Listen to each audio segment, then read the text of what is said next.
Yang namanya kebenaran itu enggak enak.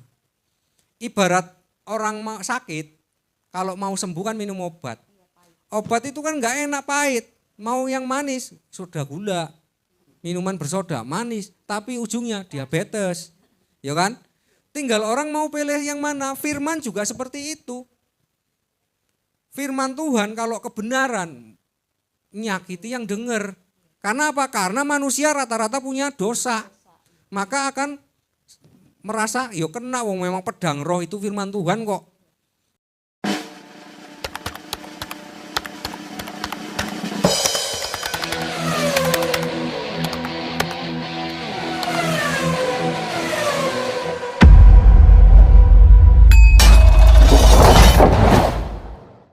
Tema untuk firman Tuhan hari ini adalah peperangan akhir zaman.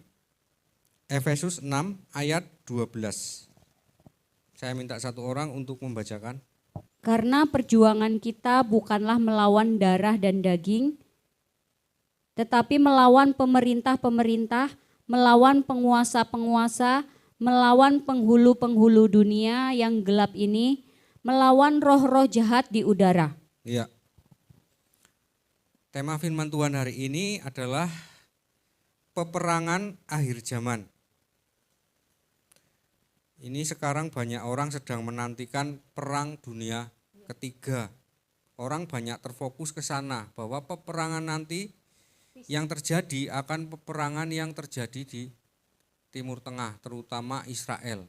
Karena berkaitan dengan pembangunan bait suci yang ketiga, bait suci Salomo yang di kota Yerusalem. Tetapi peperangan orang Kristen itu tidak terfokus kepada Yerusalem. Karena bait suci perjanjian baru itu adalah tubuh Kristus. Dan Yesus mendirikan gereja di atas batu karang ini, aku akan mendirikan gerejaku. Artinya tubuh Kristus itu adalah gereja Tuhan. Dikatakan di dalam Efesus tadi bahwa karena perjuangan kita bukanlah melawan darah dan daging, berarti bukan melawan manusia. Tetapi melawan pemerintah-pemerintah, penguasa-penguasa, penghulu-penghulu dunia yang gelap ini. Melawan roh-roh jahat di udara. Artinya bahwa musuh kita sesungguhnya itu adalah roh-roh jahat di udara. Yang mempengaruhi, siapa yang dipengaruhi? Pemerintah-pemerintah, penguasa-penguasa.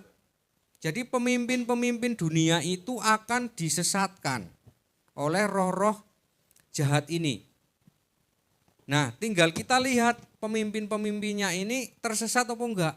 Kalau tersesat maka harus kita lawan. Ngelawannya gimana? Ditegur. Supaya tidak terlalu jauh tersesat. Nah, ayat 14. Jadi berdirilah tegap, berikat pinggangkan kebenaran, dan berbaju jirahkan keadilan, kakimu berkasutkan kerelaan untuk memberitakan Injil damai sejahtera. Iya, karena peperangan kita bukan melawan manusianya, maka kita diperlengkapi dengan senjata perang. Tapi senjatanya bukan pedang. Bukan naik kuda pakai pedang terus pergi jihad ke Israel. Tapi senjatanya adalah senjata rohani. Maka di ayat 14 tadi dikatakan, jadi berdirilah tegap, berikat pinggangkan kebenaran dan berbaju jirakan keadilan. Ikat pinggangnya kebenaran, maksudnya adalah buah dari terang itu adalah kebaikan, kebenaran, dan keadilan. Berarti peperangan kita memakai senjata bahwa kebenaran dan keadilan dan kebaikan itu adalah menjadi syarat utama. Kakimu berkasutkan kerelaan untuk memberitakan Injil damai sejahtera. Berarti di dalam gereja kita harus mempunyai misi untuk memberitakan Injil damai sejahtera. Injil damai sejahtera itu apa? Injil yang memberitakan tentang kerajaan surga. Loh, tetapi kan semua gereja juga memberitakan Injil kerajaan surga. Ada bedanya. Coba buka Roma 14 ayat 17.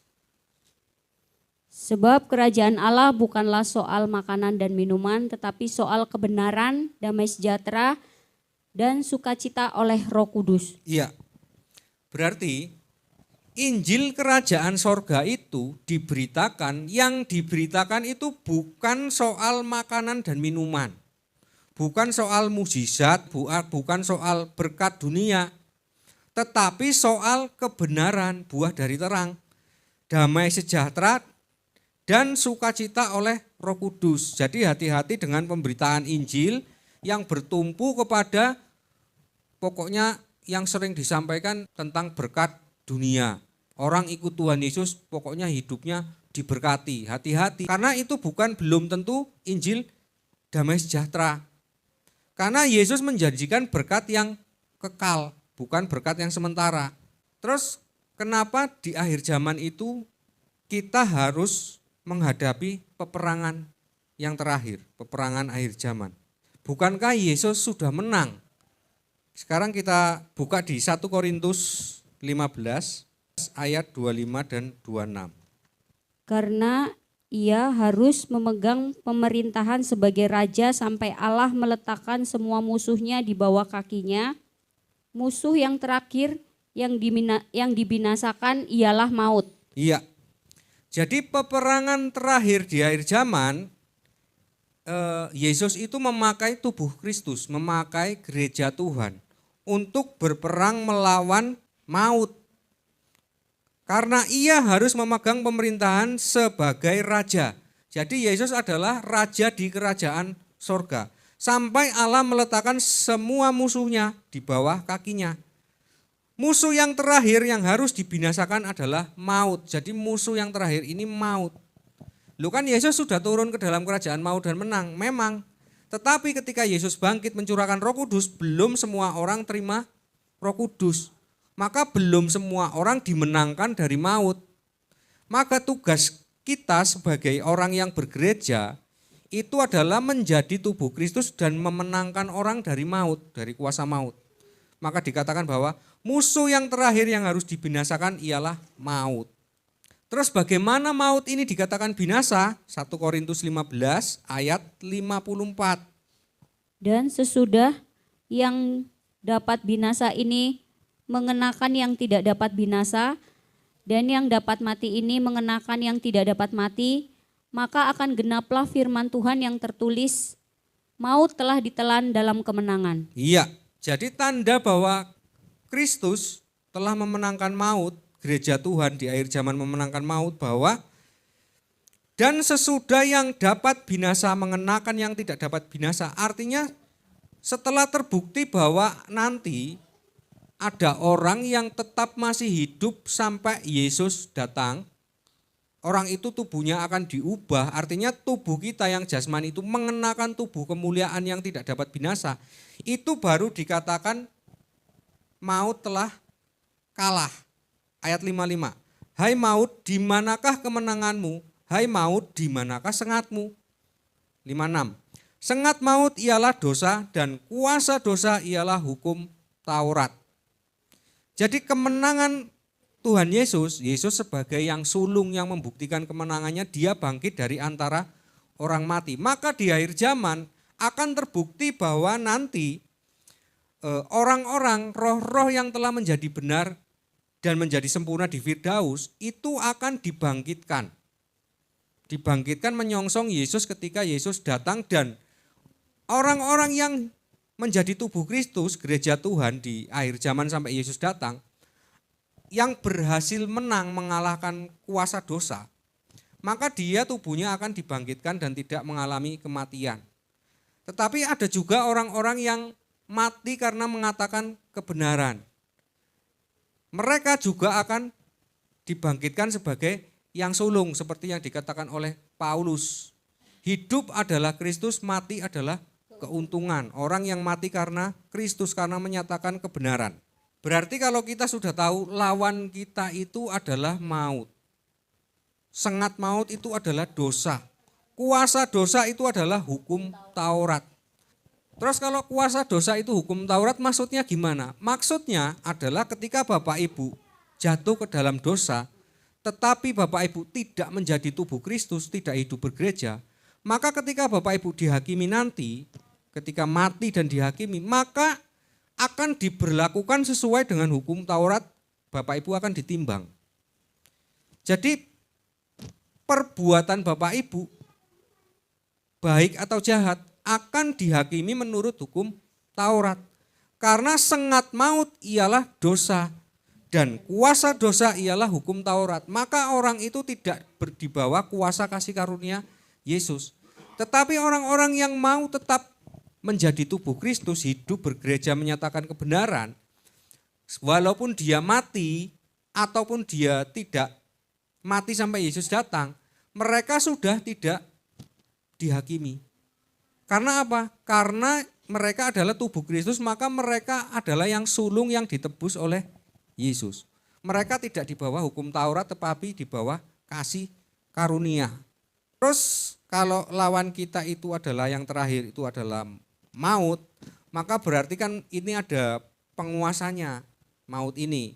Karena Yesus itu kan raja di kerajaan surga, berarti lawannya adalah raja di kerajaan maut. Kita lihat raja di kerajaan maut itu siapa nanti yang akan dilawan yang terakhir di akhir zaman. Wahyu 9 ayat 11. Dan raja yang memerintah mereka ialah malaikat jurang maut, namanya dalam bahasa Ibrani ialah Abaddon dan dalam bahasa Yunani ialah Apollyon. Iya. Jadi peperangan kita adalah melawan kerajaan maut. Rajanya di situ dikatakan bahwa dalam bahasa Ibrani ia disebut Abaddon. Nah, inilah malaikat jurang maut yang akan naik nanti di akhir zaman untuk berperang melawan orang-orang kudus, berperang melawan orang-orang bergereja.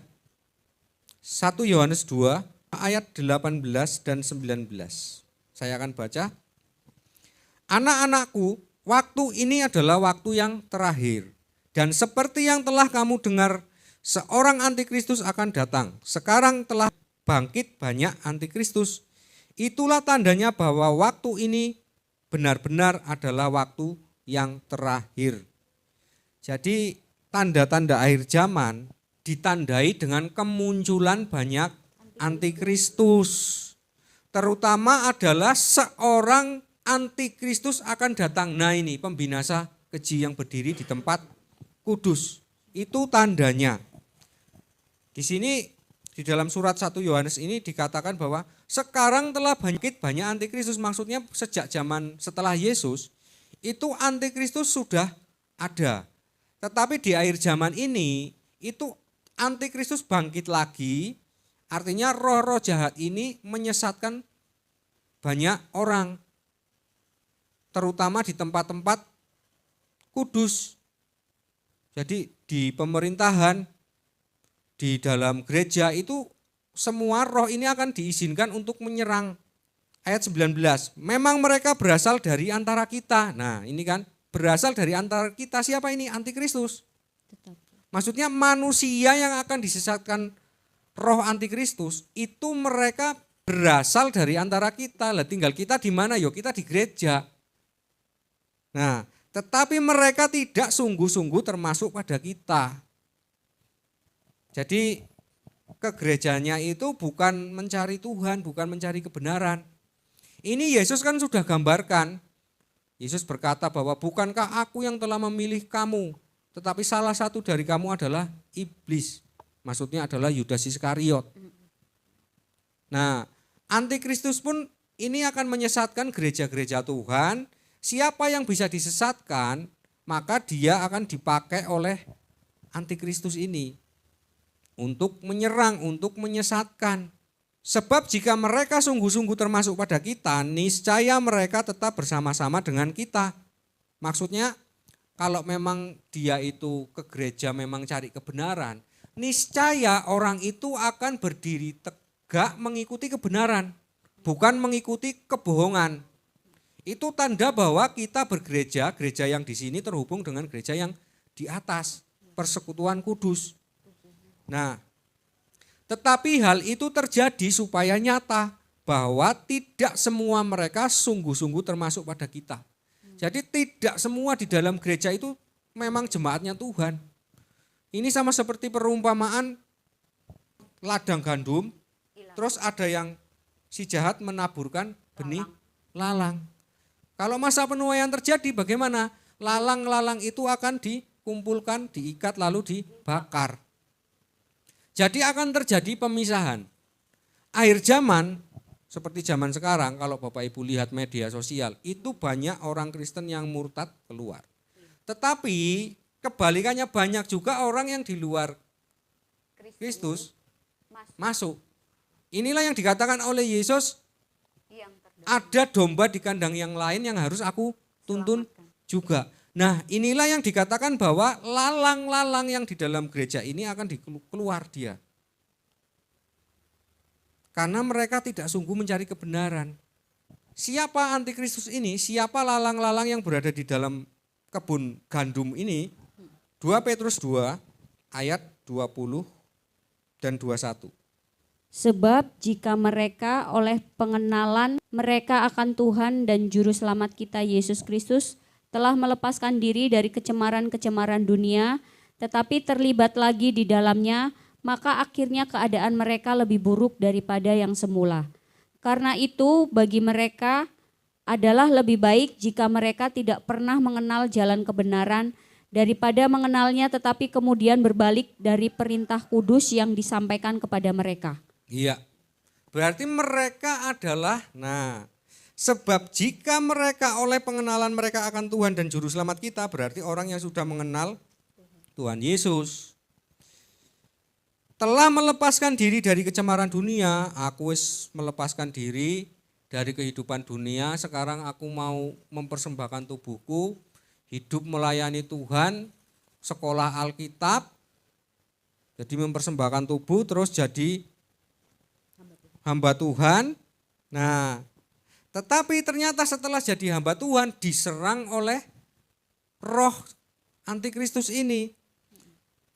Maka dikatakan di sini, sebab jika mereka oleh pengenalan mereka akan Tuhan Juru Selamat kita Yesus Kristus telah melepaskan diri dari kecemaran dunia tetapi terlibat lagi di dalamnya, maka akhirnya keadaan mereka lebih buruk daripada yang semula.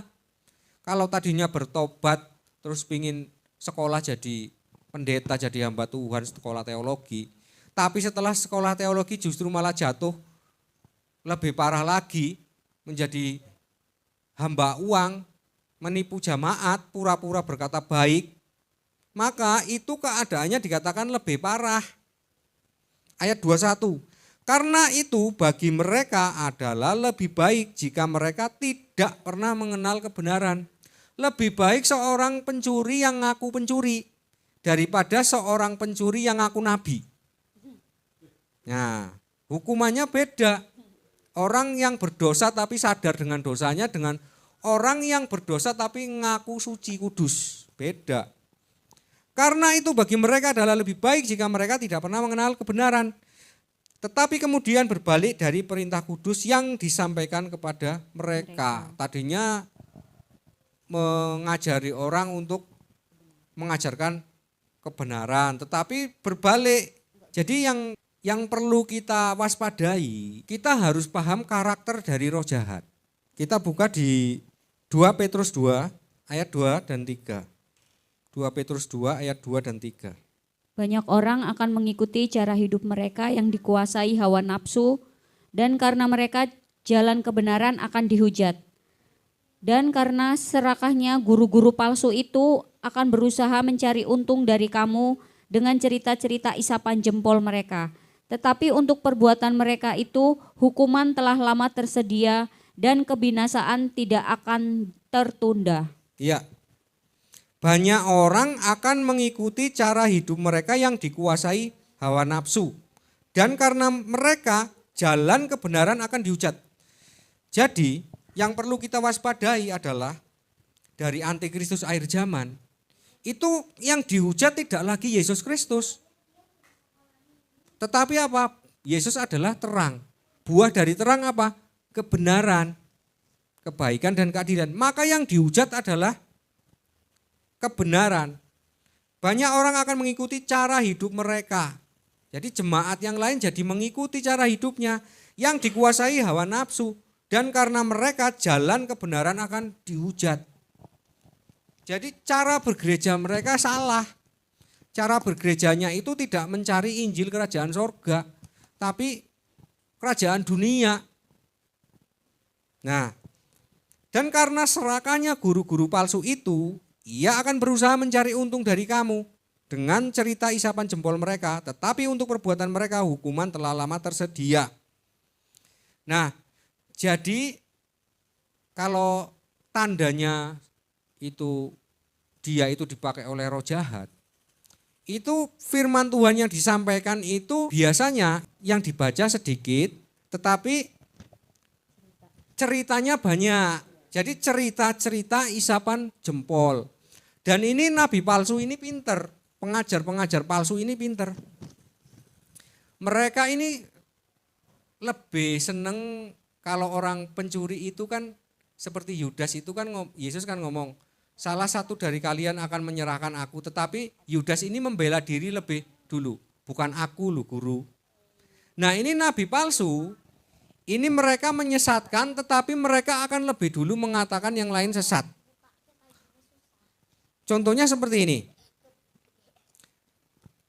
akhir-akhir ini itu banyak Injil disampaikan, itu membuat orang takut. Jadi ayat sini dicomot, ayat sini dicomot, terus bahwa kita sebagai orang Kristen menjadi ketakutan. Terus dia ngomong, Bapak Ibu sebagai orang Kristen gak usah takut. Karena Tuhan itu sudah menang. Gereja Tuhan akan diangkat. Jadi kita itu gak perlu khawatir. Nah itu kan ucapannya seolah-olah menguatkan jemaat. Kata-katanya manis kan. Jemaat seneng. Tapi tinggal jemaatnya mikir. Kebenaran, yang namanya kebenaran itu gak enak. Ibarat orang sakit, kalau mau sembuh kan minum obat. Obat itu kan gak enak, pahit. Mau yang manis, soda gula. Minuman bersoda, manis. Tapi ujungnya diabetes. Ya kan? Tinggal orang mau pilih yang mana. Firman juga seperti itu. Firman Tuhan kalau kebenaran nyakiti yang dengar. Karena apa? Karena manusia rata-rata punya dosa. Maka akan merasa, yo kena wong memang pedang roh itu firman Tuhan kok. Ketika firman Tuhan kebenaran disampaikan, lah pedang ini kan babat. Mengenai orang, yo siapa saja yang merasa punya dosa, kalau kena firman ini akan, tapi pedangnya itu tidak membinasakan, pedangnya itu menyembuhkan.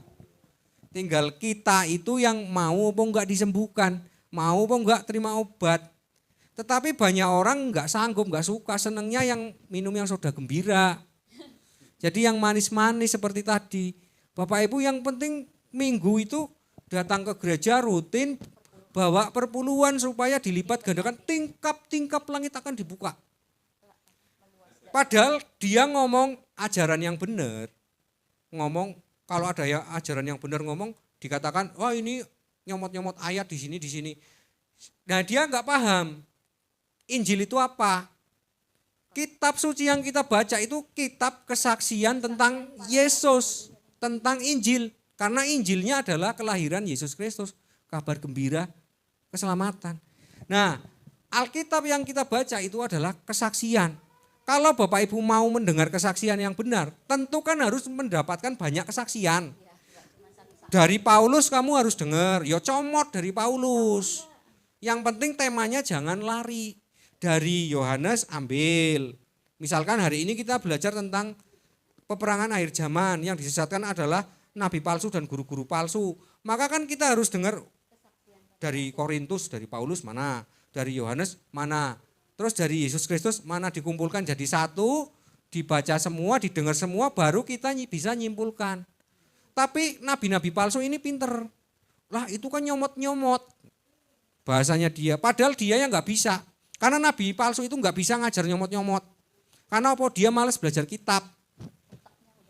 Jadi otaknya nggak nyampe sebenarnya. Dia sekolah teologi cuma untuk mengelabui jemaat.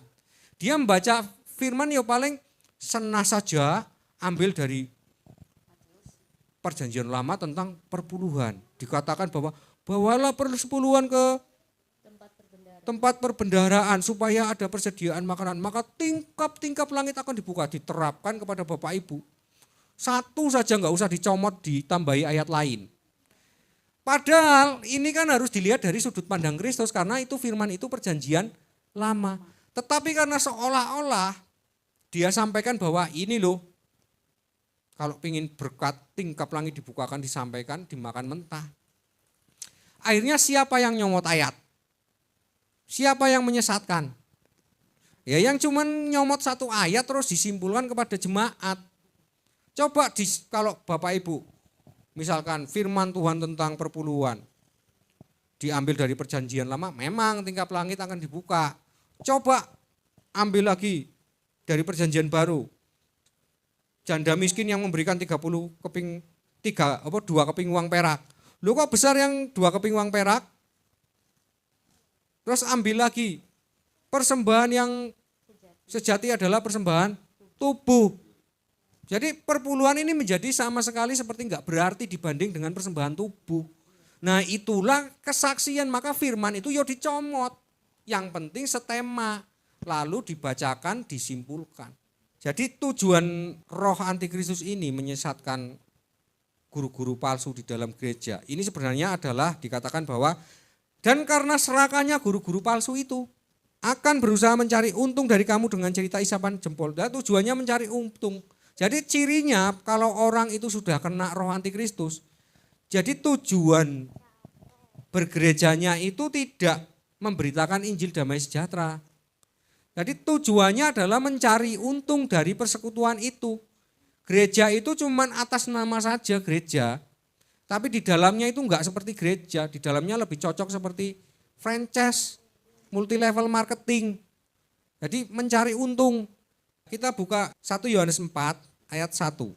Saudara-saudaraku yang kekasih, janganlah percaya akan setiap roh, tetapi ujilah roh-roh itu, apakah mereka berasal dari Allah, sebab banyak nabi-nabi palsu yang telah muncul dan pergi ke seluruh dunia. Iya, saudara-saudara yang kekasih, jemaat-jemaat Tuhan dalam gereja, janganlah percaya akan setiap roh, jangan mudah percaya. Karena lulusan teologi, S3, terus Bapak Ibu khotbah di gereja langsung saja percaya, wah ini pendeta besar jelas bagus ini, kalau mendoakan jelas manjur. Nah, di sini dikatakan jangan percaya akan setiap roh, tetapi ujilah roh-roh itu. Apakah mereka berasal dari Allah, sebab banyak nabi palsu yang telah muncul dan pergi ke seluruh dunia. Banyak nabi palsu yang telah muncul, artinya banyak orang yang dipakai oleh roh antikristus, nabi palsu.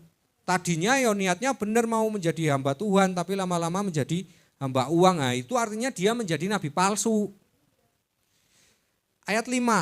Mereka berasal dari dunia, sebab itu mereka berbicara tentang hal-hal duniawi dan dunia mendengarkan mereka. Iya, itu ciri-cirinya. Kalau itu nabi palsu di dalam gereja.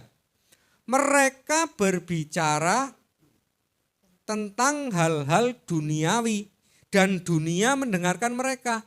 Dan jemaatnya banyak. Karena apa? Jemaatnya pengen diberkati dengan berkat dunia, makanya kecenderungannya gereja-gereja yang nabinya nabi palsu, jemaatnya lebih banyak daripada yang memang gereja yang menyatakan ajaran kebenaran. Loh, kan hamba Tuhan itu sudah disumpah, sudah diurapi, dia kan utusan. Lah memang Yudas Iskariot bukan utusan yang meninggalkan jabatan kerasulan.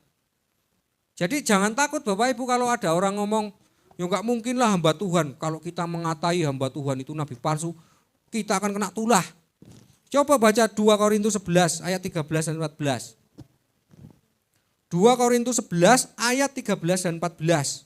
Sebab orang-orang itu adalah rasul-rasul palsu, pekerja-pekerja curang yang menyamar sebagai rasul-rasul Kristus. Hal itu tidak usah mengherankan, sebab iblis pun menyamar sebagai malaikat terang. Ya, jadi kalau Bapak Ibu menjumpai atau berhadapan di dalam gereja Bapak Ibu, terserah gereja Bapak Ibu dari gereja mana, Tapi hamba Tuhannya itu didapati berbicara tentang hal-hal dunia. Hamba Tuhannya suka mencari keuntungan. Entah lewat perpuluhan, entah seperti Yudas Iskariot mencuri uang kas. Maka Bapak Ibu gak usah takut untuk menegur. Karena apa? Gak usah takut juga kena tulah. Di dalam 2 Korintus sudah dikatakan bahwa sebab orang-orang itu adalah rasul-rasul palsu. Pekerja-pekerja curang yang menyamar sebagai rasul Kristus. Jadi nyamar, pura-pura jadi pengajar. Hal itu tidak usah mengherankan sebab iblis pun menyamar sebagai malaikat terang. Nah, ini Bapak Ibu harus paham. Sifat dari roh jahat, kalau roh jahat itu gampang menyerang orang. Kalau orang itu kena serangan roh jahat, orang itu gampang emosian. Ya kan? Mudah marah, baper, mudah tersinggung. Terus orang itu senang dipuji. Terus orang itu irian, pokoknya enggak mau kalah. Itu kalau orang terserang roh jahat. Tapi kalau orang keserang iblis beda. Itu sifat roh jahat kan pemarah, cemburu, iri hati. Itu sifat roh jahat. Tapi nek sifatnya bose roh jahat beda. Kayak baik.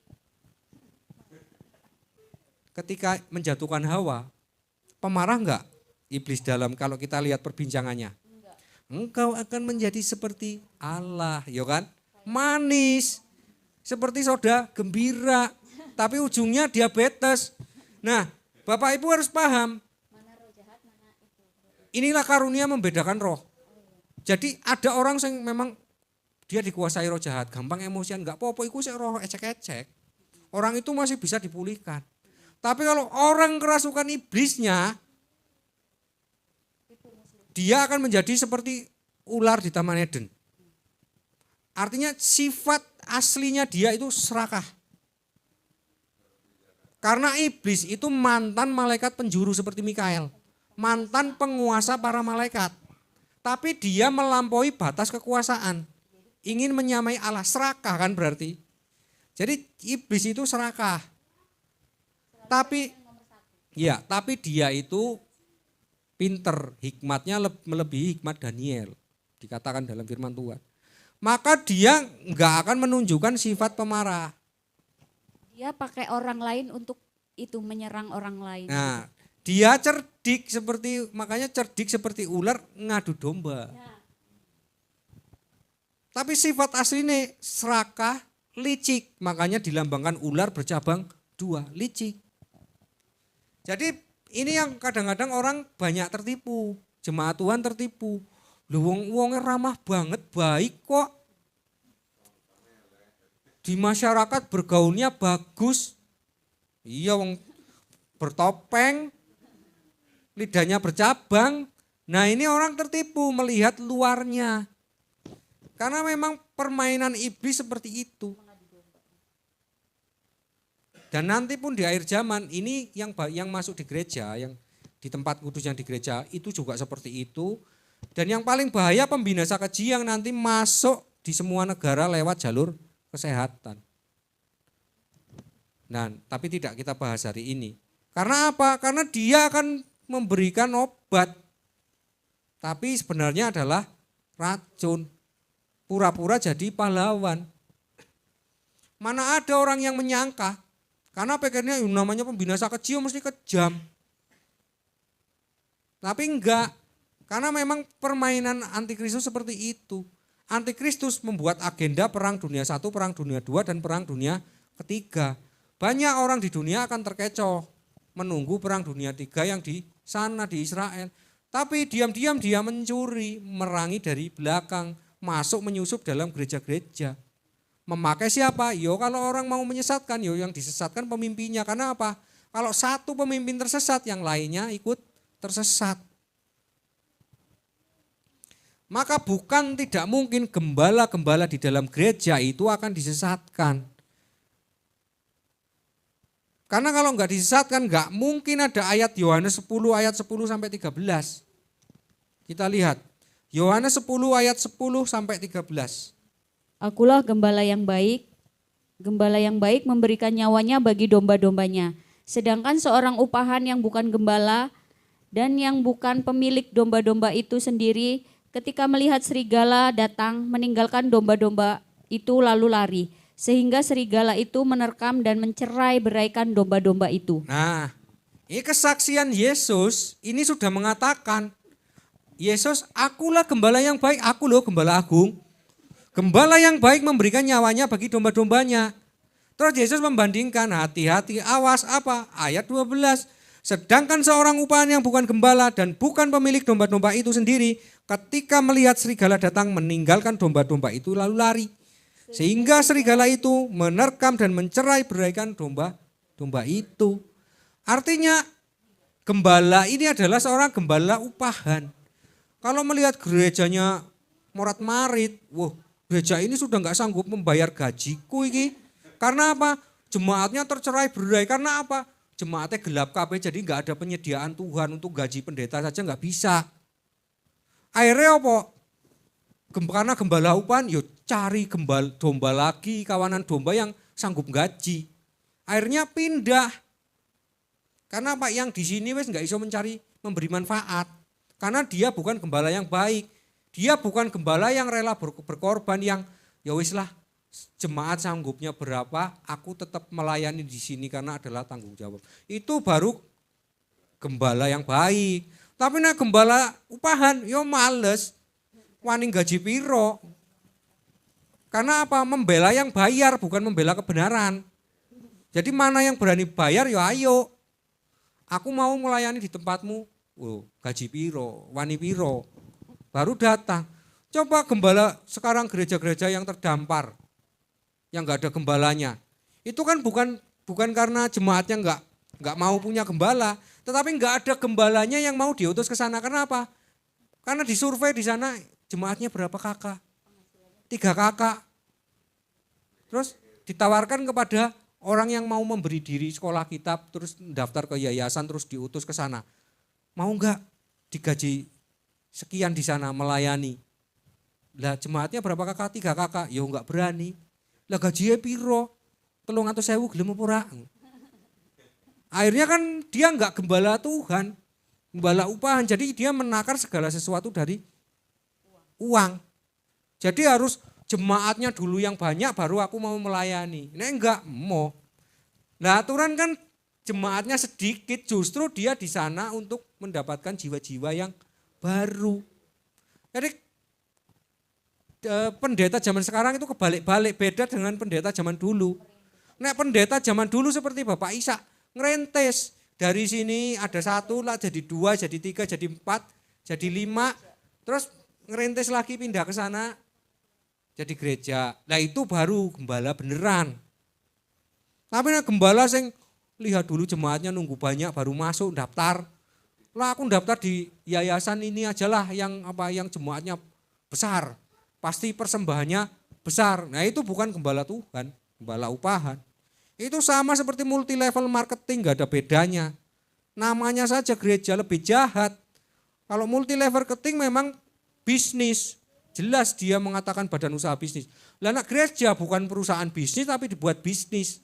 Kan lebih jahat. Roma 16 ayat 18.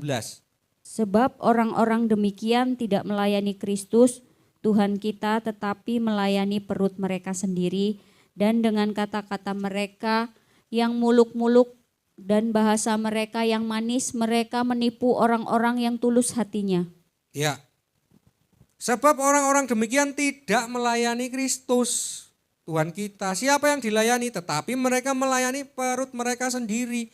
Bodoh amat jemaatnya, kocar kacir. Yang penting itu yang jemaat yang rajin perpuluhan itu yang penting datang terus ke gereja. Kalau enggak datang kunjungi. Jemaat yang persembahane ala kadarnya yo mangkat los ora los.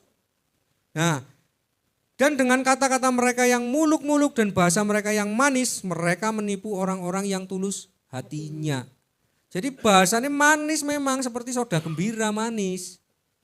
Tetapi menipu. Kita lihat kesaksian Paulus. Galatia 1 ayat 10, saya akan baca. Galatia 1 ayat 10, jadi bagaimana sekarang? Apakah ku cari kesukaan manusia atau kesukaan Allah? Adakah aku coba berkenan kepada manusia? Sekiranya aku masih mau mencoba berkenan kepada manusia, maka aku bukanlah hamba Kristus. Jadi kalau gembala upahan atau nabi-nabi palsu, firman Tuhannya itu dia itu menutupi kebenaran. Artinya firman itu disampaikan yang manis saja. Supaya apa? Supaya jemaatnya senang. Contohnya gimana? Contohnya seperti ini. Bapak Ibu percaya Yesus, pokoknya iman Bapak Ibu harus kuat. Taat dan setia. Yang penting datang ke gereja, mati, masuk surga bersama Bapa di dalam surga. Itu firman itu kalau disampaikan kepada jemaat yang pemula, yang baru bertobat, itu sama saja firman itu disampaikan judulnya doang. Tapi kebenarannya harus diperdalam lagi, harus ditambah kesaksian dari ayat lain. Harus dicomotkan kesaksian dari ayat lain. Seperti contoh, misalkan tak comotkan ayat dari Injil, dari Yesus. Barang siapa tidak menyangkal dirinya, memikul salibnya dan tidak layak mengikut aku. Terus bagaimana dengan tadi yang mengatakan bahwa percaya saja pasti masuk surga? Artinya itu judulnya, tapi penjabarannya harus diterangkan, diajarkan. Makanya Yesus ngomong carilah dulu kerajaan Allah dan kebenarannya. Kebenarannya itu dicari di mana? Ya di dalam kitab ini berdasarkan kesaksian yang tertulis dalam kitab suci. Tidak bisa pakai satu ayat saja terus disimpulkan. Filipi 3 ayat 18 dan 19. Karena seperti yang telah kerap kali kukatakan kepadamu dan yang kunyatakan pula kau sekarang sambil menangis, banyak orang akan hidup sebagai seteru salib Kristus. Jadi banyak orang yang akhirnya hidup menjadi seteru. Seteru ini berarti kan musuh. Ayat 19, kesudahan mereka ialah kebinasaan, Tuhan mereka adalah perut mereka. Nah, Tuhan mereka itu perut ternyata walaupun datang ke gereja. Karena apa? Mereka ikut-ikut berkonspirasi dengan gembala-gembala upahan ini, akhirnya mencari keuntungan dari persekutuan di dalam gereja. Maka Tuhan mereka sekalipun yang dipujikan adalah Yesus. Kalau muji Tuhan, ku mau sepertimu Yesus, disempurnakan selalu, tetapi itu bohong. Karena apa? Tuhan mereka bukan Yesus, Tuhan mereka adalah perut mereka. Kemuliaan mereka ialah aib mereka, pikiran mereka semata-mata tertuju kepada perkara duniawi. Jadi pikirannya mau mikiri perkara dunia datang ke gereja. Terus bagaimana cara memerangi ini? Karena peperangan kita itu enggak usah kita fokus lari-lari ke negara lain yang akan perang dunia ketiga. Karena itu adalah penyesatan yang dibuat oleh antikristus supaya orang terarah ke sana. Padahal serangannya di sini. Terus cara kita menyerangnya gimana? Nah, kita belajar dari Injil yang dikatakan oleh Yesus Kristus. Matius 18 ayat 15. Matius 18 ayat 15. Inilah peperangan kita di akhir zaman. Kalau Bapak Ibu mau ikut ambil bagian menjadi tubuh Kristus. Apabila saudaramu berbuat dosa, tegurlah dia di bawah 4 mata. Jika ia mendengarkan nasihatmu, engkau telah mendapatkannya kembali. Iya, makanya masing-masing Bapak Ibu, peperangan Bapak Ibu masing-masing di dalam gereja Bapak Ibu bergereja di mana? Jadi Bapak Ibu, ya perangnya di situ. Lawannya siapa? Nah, roh-roh jahat yang ada di udara yang menyerang salah seorang dari anggota tubuh Kristus, anggota gereja. Tinggal yang keserang siapa? Gembalanya, opo ketua majelisnya, opo siapa? Tinggal dilihat, loh gembalanya tadinya baik kok sekarang jadi hamba uang. Tadinya yang disampaikan Injil kebenaran, lama-lama kok Injil kemakmuran. Nah itu ditegur. Itulah peperangan supaya apa? Supaya tidak ada roh yang berkuasa di dalam gereja itu. Jangan sampai gereja dikuasai oleh roh jahat yang membuat orang jadi mengikuti perbuatan yang salah, perbuatan dosa. Nah itulah peperangan kita. Ayat 19 dan 20 baca. Dan lagi aku berkata kepadamu, jika 2 orang daripadamu di dunia ini sepakat meminta apapun juga, permintaan mereka itu akan dikabulkan oleh Bapakku yang di surga. Iya, di sini dikatakan, dan lagi aku berkata kepadamu, jika 2 orang daripadamu, 2 orang di dalam gerejamu, ini 2 orang ini habis negur ceritanya. 2 orang daripadamu di dunia ini sepakat meminta apapun juga, permintaan mereka akan dikabulkan oleh Bapakku yang di surga. Loh, kenapa? Karena 2-3 orang berkumpul itu sudah jadi gereja. 2-3 orang yang berkumpul di dalam kebenaran itu sudah menjadi tubuh Kristus. Makanya di sini Yesus menegaskan jangan takut negur orang. Karena apa? Karena Yesus ngerti kalau orang berani negur, orang itu akan dibenci. Makanya firman-Nya terus ditulis, jika 2-3 orang daripadamu sepakat, habis yang ditegur kan enggak sepakat tadi. Makanya terus diomongin enggak usah takut walaupun kamu cuma tinggal 2-3 orang. Tapi kalau kamu sepakat, apapun yang kamu minta, permintaannya akan didengar. Maksudnya kehendaknya yang sesuai dengan kehendak Tuhan. Sebab di mana 2 atau 3 orang berkumpul dalam namaku, di situ aku ada di tengah-tengah mereka.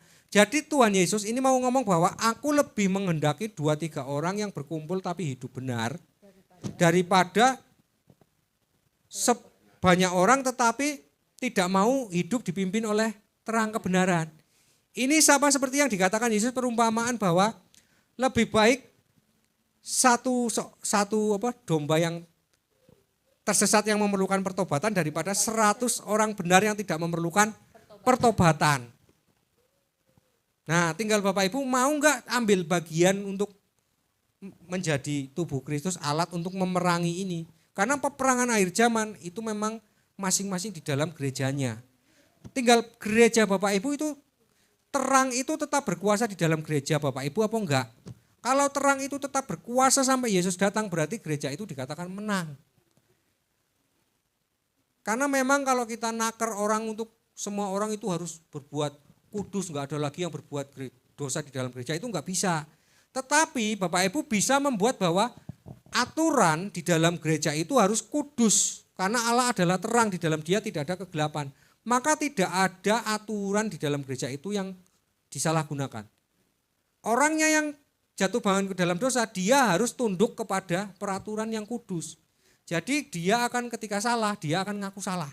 Nah, itulah gereja yang berkemenangan.